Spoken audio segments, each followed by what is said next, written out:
Good morning student. भूगोल की ये हमारी 6 नंबर की वीडियो है। इससे पहले हम भील जनजाति के बारे में चर्चा कर रहे थे और भील जनजाति का जो हमारा टॉपिक था वो लगभग पूरा हुआ। अब हम गौड़ जनजाति के बारे में चर्चा करेंगे कि गौड़ जनजाति है वो विश्व के किन क्षेत्रों में निवास करती है, क्या क्या इसके आर्थिक क्रियाकलाप है, कैसा समाज है और इनके द्वारा कौन कौन से जो कार्य हैं आर्थिक रूप से किए जाते हैं। तो गौड़ जनजाति विश्व भारत की सबसे बड़ी जनजाति है। विश्व और भारत की सबसे बड़ी जनजाति है। गौड़ शब्द की जो उत्पत्ति है वो खोंडा से हुई है।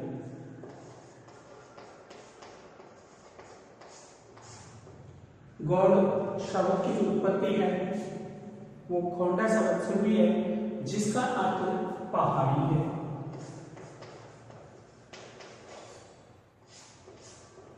देखिए गौड़ जो शब्द है, गौड़ जो जनजाति शब्द है, इसकी उत्पत्ति खोंडा शब्द से हुई है। शब्द है खोंडा और जिसका अर्थ है पहाड़, अर्थात पहाड़ी क्षेत्र में निवास करने वाले लोग। गौड़ अपने आप को कोएटू कौल भी कहते हैं। गौड़ अपने आप को स्वयं को ये लोग कोएटू और कौल दोनों नाम से संबोधित करते हैं स्वयं को।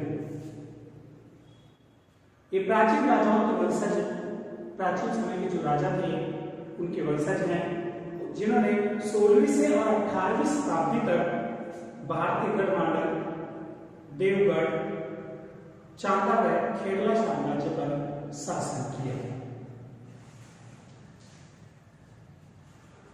गौड़ अपने आप को एक कोएटू कौल से भी संबोधित करते हैं। 16वीं शताब्दी से पूर्व 18वीं शताब्दी तक मुगल और मराठाओं से पहले इनका शासन हुआ करता था।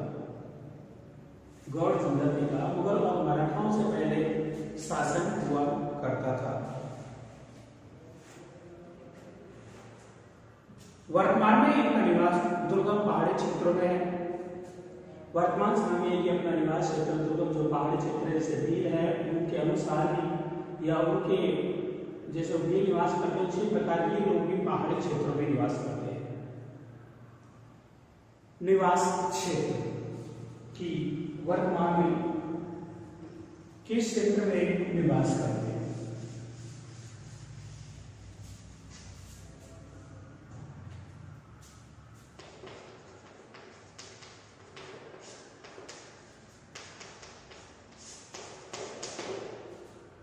तो निवास क्षेत्र की बात की जाए तो ये लोग मुख्य रूप से मध्य प्रदेश, छत्तीसगढ़, झारखंड, तेलंगाना, महाराष्ट्र, उड़ीसा और असम में निवास करते हैं। मध्य प्रदेश, छत्तीसगढ़, झारखंड, तेलंगाना, महाराष्ट्र, उड़ीसा और असम में। सतपुड़ा की पहाड़ियां मेघाल श्रेणी, सौर देवगढ़, चुरूबी बस्तर, पठार व गढ़जन पहाड़ियों में निवास करते हैं। देखिए राज्यों की बात की जाए, भारत में यदि राज्यों की बात की जाए तो मध्य प्रदेश, महाराष्ट्र, उड़ीसा, तेलंगाना, असम, इन राज्यों में ये मुख्य रूप से निवास करते हैं।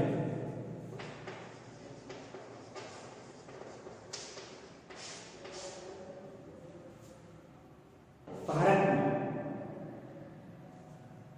ये उन क्षेत्रों में निवास करते हैं जहां की पहाड़ियां 600 से 900 मीटर के बीच होती है। अर्थात जिन पहाड़ियों में राज्य में पहाड़ियां हैं उन पहाड़ियों की ऊंचाई 600 मीटर से 900 मीटर मानी जाती है, उन क्षेत्रों में ये लोग निवास करते हैं।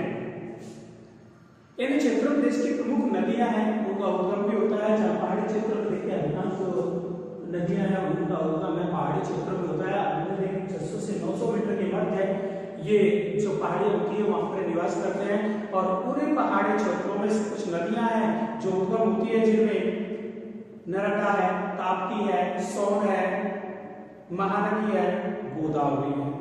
इन्हीं क्षेत्रों में अर्थात पूर्ण जनजाति जहां निवास करती है उन्हीं क्षेत्रों से ये नदियां हैं, इनका उद्गम होता है। सघन वन पाए जाते हैं इनके क्षेत्रों में, अर्थात पहाड़ी क्षेत्र है, पहाड़ी क्षेत्रों में वैसे भी वन कैसे पाए जाते हैं, सघन पाए जाते हैं। और ग्रीष्म काल में तापमान यहाँ का 40 डिग्री सेल्सियस हो जाता है। इन क्षेत्रों का तापमान है 40 डिग्री सेल्सियस ग्रीष्म काल में।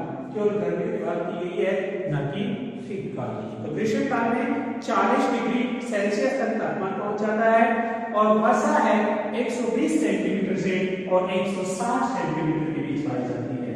120 से 160 सेंटीमीटर के बीच वर्षा होती है जहां पर ये जनजाति निवास करती है। आर्थिक क्रियाकलाप, देखिए आर्थिक क्रियाकलाप के अंतर्गत देखा जाए तो मुख्य रूप से ये लोग हैं जो कृषि पर निर्भर हैं। इनके क्षेत्रों में 2 प्रकार की कृषि की जाती है, दिप्पा और दूसरे जो कृषि की जाती है पैडा। दिप्पा कृषि एक प्रकार की झूमी कृषि के अनुसार या झूमी कृषि कह सकते हैं, जो कि जो दिप्पा कृषि है मैदानी क्षेत्रों में की जाती है। कृषि 2 प्रकार, दिप्पा और दूसरी है पैडा। देखिए एक प्रकार की स्थानांतरण झूमी वाला कृषि है और ये उसी प्रकार की है जैसे भील जनजाति किया करती थी, लेकिन इनके क्षेत्र में इसको अलग नाम दिया गया। दिप्पा क्षेत्र झाड़ी वृक्ष है, जो झाड़ियां हैं, टहनियां हैं, वृक्ष हैं, उनको जलाकर उस क्षेत्र में की जाती है। और पैडा कृषि है वो पहाड़ी क्षेत्र में की जाती है। ये कह सकते हैं कि पैडा कृषि को पहाड़ी क्षेत्र और मैदानी क्षेत्र में की जाने वाली कृषि को दिप्पा कृषि कहते हैं। दोनों वही है, झूमी कृषि, स्थानांतरित कृषि, अर्थात वन क्षेत्र को जलाकर उस क्षेत्र में वन है को जला दिया गया, वनों को जलाकर राख हुई, राख का खाद का काम किया और उर्वरक भूमि बन गई। उर्वरक भूमि बनने के बाद इसमें जब वर्षा होती है तो बीज बो दिए जाते हैं और बीज बोने के बाद में फसल उगना प्रारंभ हो जाती है।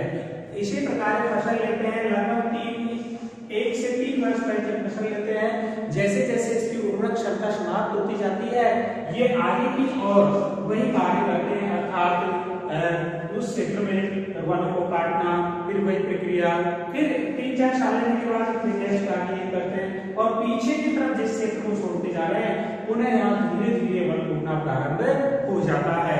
अर्थात 2 प्रकार की कृषि हुई। और इसके अलावा ये लोग आत्मनिर्भर होते हैं। इनके जीवन की आवश्यकताएं बहुत ही साधारण होती है, ऐसी कोई आवश्यकता नहीं है, बिल्कुल साधारण आवश्यकताएं हैं।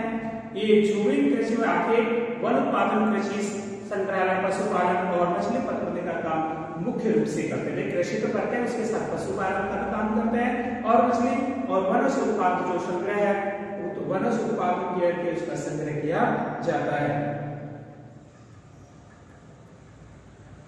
सीढ़ीदार खेती पर जो कृषि की जाती है पैडा कृषि है।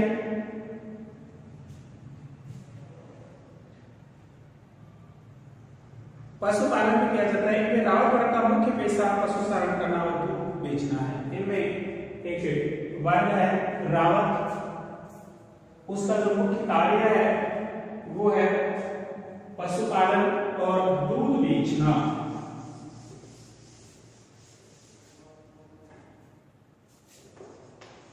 पशुपालन और दूध बेचना यह रावत वर्ग का इनमें वर्ग पाए जाते हैं, अर्थात ये समूह है उनको बेहतरीन नाम से जाना जाता है और उनमें रावत वर्ग है वो पशुपालन का कार्य करता है। इनमें पहला कार्य इनका आर्थिक है, पहला जो कार्य है आंखें अर्थात शिकार करना।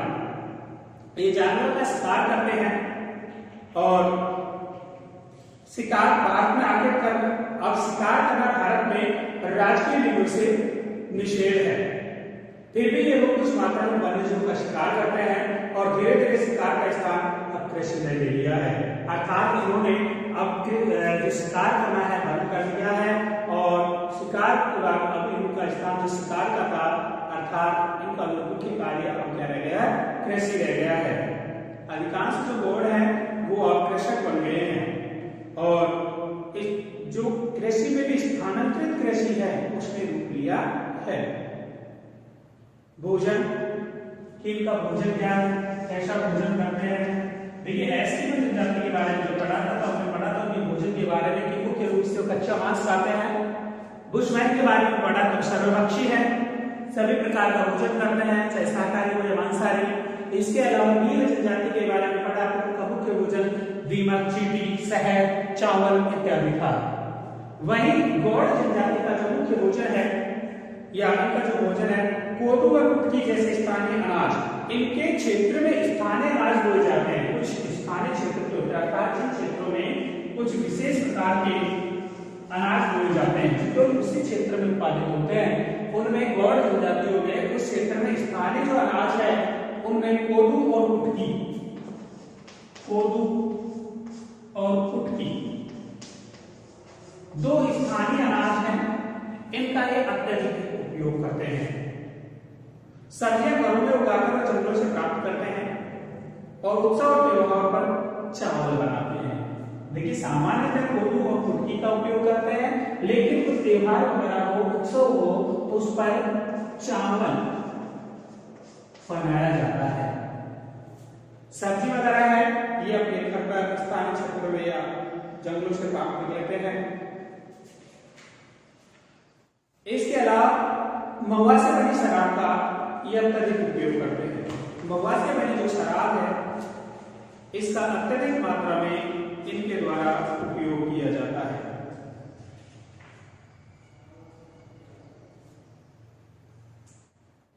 गौड़ धूम्रपान करते हैं। ये लोग धूम्रपान विशेष प्रकार से करते हैं। देखिए शराब पीना इनके एक जो भी जनजातियां हैं जनजातियों में मुख्य रूप से महुआ की बनी हुई जो शराब है उसका अत्यधिक उपयोग करते हैं। इसके साथ ही ये लोग धूम्रपान का उपयोग करते हैं और बलि दिए हुए जानवर, इनके द्वारा जो बलि दी जाती है जानवरों की, उनका मांस ये लोग मुख्य रूप से खाते हैं। वस्त्र और आभूषण कि किस प्रकार के इनके लोगों द्वारा वस्त्र पहने जाते हैं और कौन कौन से इनके आभूषण हैं। तो गौड़ प्राय सूती वस्त्र पहनते हैं। मुख्य रूप से बात की जाए गौड़ जनजाति की वस्त्रों की तो मुख्य रूप से सूती वस्त्र का उपयोग करते हैं। अपने जीवन में सूती वस्त्र का उपयोग अत्यधिक या मुख्य रूप से किया जाता है। पुरुष धोती और स्त्रियां साड़ी और चोली पहनती हैं। गौड़ जनजाति में जो पुरुष होते हैं वो तो धोती और स्त्रियां हैं जो साड़ी और चोली पहनती हैं। इसके अलावा जो पुरुष और स्त्रियां हैं दोनों चांदी और एल्यूमिनियम के गहने पहनते हैं। देखिए इस जनजाति में जो विशेषता रही है वो ये रही है कि स्त्रियों के साथ पुरुष हैं, स्त्रियों के साथ जो पुरुष हैं वो भी एल्यूमिनियम और चांदी के बने हुए गहने पहनते हैं। इसके अलावा जो अन्य जनजातियां थी उनमें पुरुषों द्वारा किसी भी प्रकार का आभूषण का उपयोग नहीं किया जाता है। इसके अलावा जो स्त्रियां हैं कांच के रंग बिरंगी चूड़ियां और गले में काले मंटो व तोड़ियों से बना हार पहनती हैं। कांच की बनी हुई चूड़ियां रंग बिरंगी इन स्त्रियों द्वारा उपयोग में ली जाती है और मंटो से बना हुआ हार जो गले में पहनती हैं इन स्त्रियों द्वारा ये मुख्य रूप से काम में ली जाती है। शरीर पर गोद गुदवाना अर्थात इनमें मुख्य रूप से जो शरीर के ऊपर है गोदना गुदवाना पसंद है। इनको आकर्षित ये यूं कहें कि अत्यधिक अपने आप को संजने संवरने में गोदना गुदवाना अत्यधिक महत्वपूर्ण है। ये अपने आप में समानती है कि ऐसा करने पर हम अपने आप को संभालते हैं या सजाते हैं।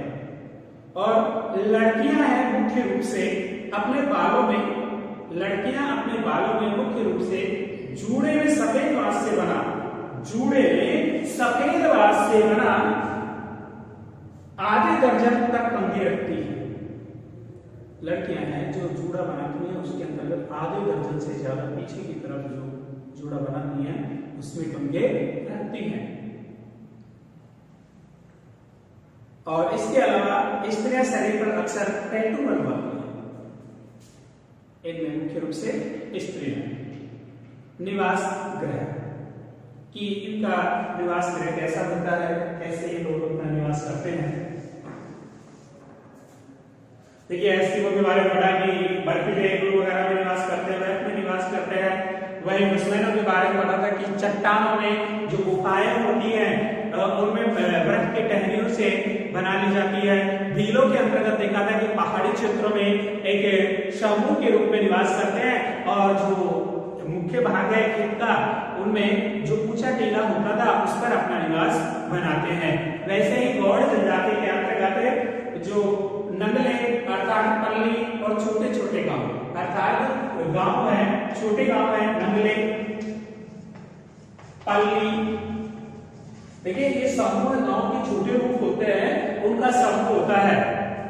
जैसे अपने ढाणियां हैं, फिर ढाणियों से बड़े नगले हो जाएंगे, पल्ली हो जाएगी, फिर गांव हो जाएगा, उससे बड़ा कस्बा हो जाएगा। ठीक इसी प्रकार का क्रम चलता रहता है। तो जिन स्थानों पर आवास बना होता है और उसका समूह निकालकर उस स्थान पर उत्सव मनाते हैं। लेकिन सबसे बड़ी बात है कि जब ये अपना आवास से निवास बनाते हैं उससे पहले पारंपरिक तरीके से समूह निकलवाते हैं, अर्थात किस समय और किस समूह में आवास बनाया जाए। उसके बाद ये आवास बनाकर ये वहां पर उत्सव मनाते हैं। बतख और मुर्गी की बलि दी जाती है। विशेष मुख्य बात यह है कि उस समय बतख और मुर्गे की जहां पर आवास बनाया जा रहा है वहां पर बतख और मुर्गे की बलि दी जाती है। इनके मकान घास फूस व मिट्टी के बने होते हैं। इनके जो मकान है गौड़ जनजाति के वो घास फूस और मिट्टी के मुख्य रूप से बने होते हैं, जिनमें कमरा, रसोई, बरामदा, पूजा घर जरूर होता है। रसोई, बरामदा और पूजा घर उनमें मुख्य रूप से पाया जाता है। सभी गौड़ जनजाति के जो निवास होते हैं उनमें मुख्य रूप से चीजें पाई जाती हैं।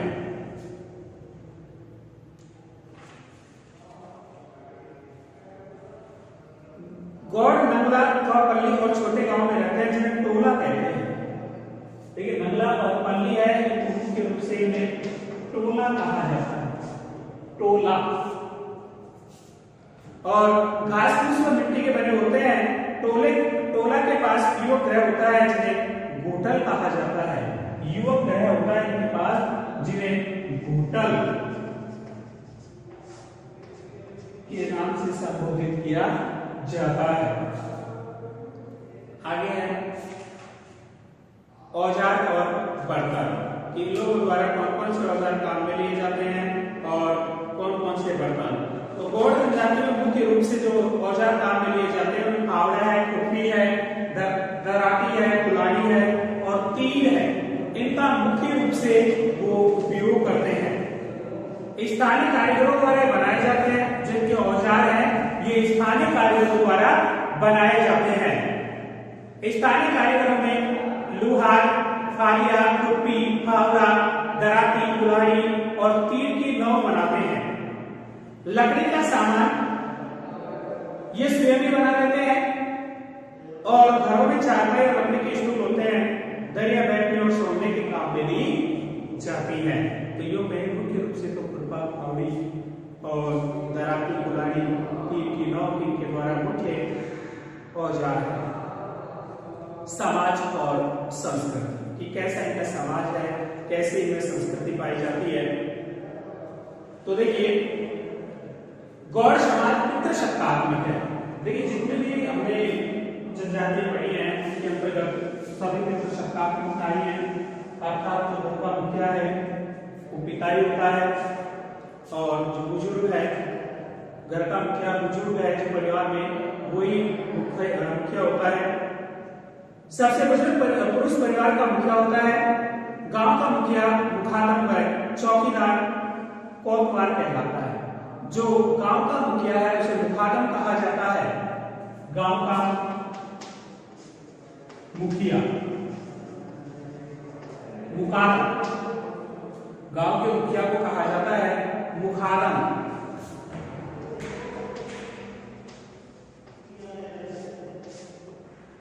और जो गांव का चौकीदार है उसे कोतवाल कहा जाता है। चौकीदार को कोतवाल कहा जाता है। इसके अलावा गांव का पुजारी है पुरोहित को देवारी कहा जाता है। गांव का जो पुजारी है उसको पुरोहित कहा जाता है। गांव का जो पुजारी है उसे पुरोहित के नाम से संबोधित किया जाता है।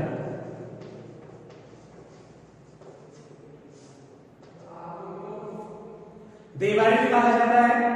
विवाह समारोह जाके स्रोत के निकट या आम के पेड़ के नीचे आयोजित किया जाता है। इनमें जो मुख्य रूप से विशेषता रही है विवाह के समाज में कि इनका जो विवाह है जल के स्रोत अर्थात जहां पर जल का तालाब हो, नदी हो इत्यादि क्षेत्र में ये अपना विवाह संपन्न करते हैं और वहां पर मुख्य रूप से आम का पेड़ उसके नीचे इस प्रकार का विवाह संपन्न किया जाता है। विवाह में किसी प्रकार की बाधा से बचने के लिए, विवाह में किसी भी प्रकार की बाधा आए उससे बचने के लिए ये रामधुनी का आयोजन करते हैं लोग।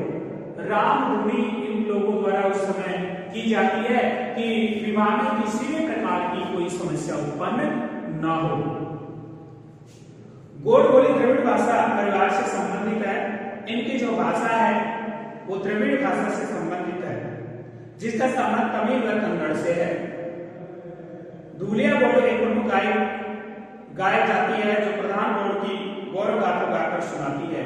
इनमें धूलिया गौर देखिए का समूह होता है, जैसे हमने पहले बात की थी कि रावत पाया जाता है जो पशुपालन और दूध बेचने का काम करता है। उसी प्रकार धूलिया गौर होते हैं जिनका मुख्य रूप से गायिका का काम है। जैसे हमारे यहाँ पर भाट कार्य करते हैं कि प्राचीन समय की जो गाथाएं हैं वो गाकर सुनाते हैं, उसी प्रकार गौड़ जनजाति में भी धूलिया गौर होते हैं जो इनकी गौरव गाथा है वो गाकर सुनाते हैं। शंभु महादेव गौड़ के प्रमुख देवता है। शंभु महादेव जी को इनको एक प्रमुख देवता माना गया है। जैसे अन्य जनजातियों में माना गया है कि प्रकृति के उपासक है। एस्किमो में 2 देवता बताए गए।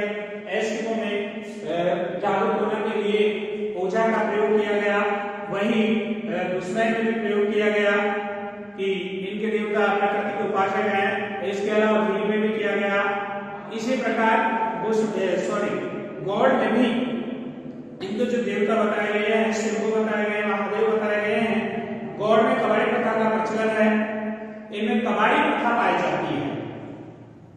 गौड़ जनजाति में एक प्रथा पाई जाती है जिसका नाम कबाड़ी है, जिसे वर्तमान सरकार ने पूर्णतः प्रतिबंध कर दिया है और सरकार ने कबाड़ी प्रथा पर पूर्णतः प्रतिबंध लगा दिया है। कबाड़ी प्रथा के तहत छोटे से कर्ज को चुकाने के लिए ऋणी कई पीढ़ियों को साहूकारों के पास गुलामी की भांति कार्य करना पड़ता था कि कर्ज ले लिया और कर्ज एक छोटा सा कर्ज लिया, ऋण लिया, उसको ना चुकाने की स्थिति में यदि कर्ज ना चुका रहा है, ना चुका नहीं पा रहा है, उसकी कई पीढ़ियां निकल जाती है साहूकार की गुलामी करते करते कि उनकी गुलामी कार्य करना वहीं पर ये कहलाती है कबाड़ी प्रथा। और इस प्रथा पर अब सरकार ने पूर्णतः प्रतिबंध लगा दिया है।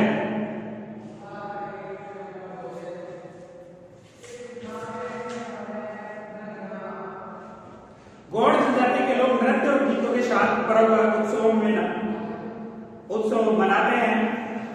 गौड़ पूर्णिमा को चांद रात में इकट्ठे होकर, गौड़ लोग हैं जो पूर्णिमा की रात को इकट्ठे होकर गाने और नाचने का आनंद उठाते हैं।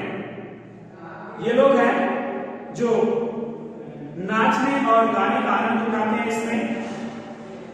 इसके अलावा स्त्री और पुरुष दोनों साथ में नाचते हैं।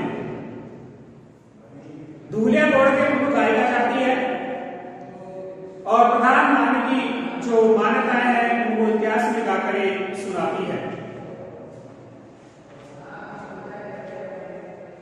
कथा अनुसार एक कथा है, उसके अनुसार कहा गया है कि भगवान ने जब जन्म लिया, गौड़ों के भगवान ने जब जन्म लिया तो उनकी माँ ने बेसहारा छोड़ दिया था। गौड़ों के भगवान ने जब जन्म लिया था तो उनकी माँ ने बेसहारा छोड़ दिया। देवी पार्वती ने उनको सहारा दिया, देवी पार्वती ने उनको सहारा दिया और शिव महादेव ने उनको एक गुफा के अंदर कैद कर दिया। कथा के अनुसार बताया गया है कि गौड़ों के भगवान थे, उनकी मां ने उन्हें सहारा छोड़ दिया और मां पार्वती ने उन्हें सहारा दिया, लेकिन शिव महादेव ने उन्हें गुफा में कैद कर दिया। गौड़ नायक कपाल निगम ने देवी जम्बूबाई की मदद से गुफा से आजाद करवाया। ये 4 समूह गुफा से बाहर निकले और तभी से गौड़ जो जनजाति है 4 समूहों के रूप में विभक्त हो गई। तभी से गौड़ जनजाति है 4 भागों में विभाजित हो गई। गौड़ धूमधाम में मुर्गों को आपस में लड़ाकर और मनोरंजन करते हैं। ये लोग है मुर्गों की लड़ाई आपस में कराकर मनोरंजन करते हैं। शीतला माता और छोटी माता की पूजा अर्चना करते हैं। भेड़ बकरी की बलि देते हैं। जादू टोनों का इनमें प्रचलन है और प्राकृतिक पूजक विश्वासक है। भगवान प्रकृति पूजा का विश्वास किया और भगवान में निवास करते हैं। गौड़ लोग काली दंतेश्वर और बड़ा देव नर की नर बलि देते हैं। ये लोग मृत शरीर को जलाकर दफनाते हैं और ये मानते हैं कि आत्मा अजर और अमर है। आधुनिक संस्कृति से संपर्क, शिक्षा का स्तर बढ़ने लगा है इनका। लोग घराना और उद्योगों में कार्य करने लगे हैं। अब धीरे धीरे इनका संपर्क है आधुनिक लोगों से होने लगा है, जिसके फलस्वरूप इनमें शिक्षा का स्तर बढ़ने लगा है। लेकिन प्रारंभ में लोग करते थे क्या? शिकार। प्रारंभ में ये लोग करते थे शिकार के बाद में करने लगे क्या? कृषि। और कृषि से इन लोगों का जो व्यापार वगैरह होने लगा। आधुनिक लोगों के संपर्क में, अन्य संस्कृति के संपर्क में आने लगे और संपर्क में आने के कारण इनका जो शिक्षा का स्तर है वो बढ़ने लगा। और शिक्षा का स्तर बढ़ने से इसके साथ ही उद्योगों में भी कार्य करने लगे। एक वाहन वगैरह में कार्य करने लगे हैं और इन्हीं के नजदीक इन्हें बस्तियां बसने लगी हैं। और जहां पर उद्योग धंधे स्थापित हैं उन्हीं के आसपास इनकी जो बस्तियां हैं वो बसने लगी हैं। और जीवन शैली में भी, अर्थात इनकी जो जीवन शैली है उसमें भी तेजी से परिवर्तन आया है। सरकार ने दास्ता का प्रतीक जो कबाड़ी प्रथा थी उस पर पूर्णतः प्रतिबंध लगा दिया गया है और शाहूकारों को गुलामी की बाकी कार्य करना पड़ता था, उस पर पूर्णतः क्या हो गया है? प्रतिबंध हो गया है। शिक्षा के स्तर बढ़ने से गौड़ अनुसूचित जनजाति में शामिल हो गए हैं और इन्हीं सरकार में कई प्रकार की अब सुविधाओं के लाभ मिल रहे हैं। इसी के साथ आज की जो गौड़ जनजाति है वो समाप्त होती है। दोनों चैप्टरों के जो क्वेश्चन आंसर हैं हम नेक्स्ट वीडियो में कंप्लीट करवाएंगे। धन्यवाद।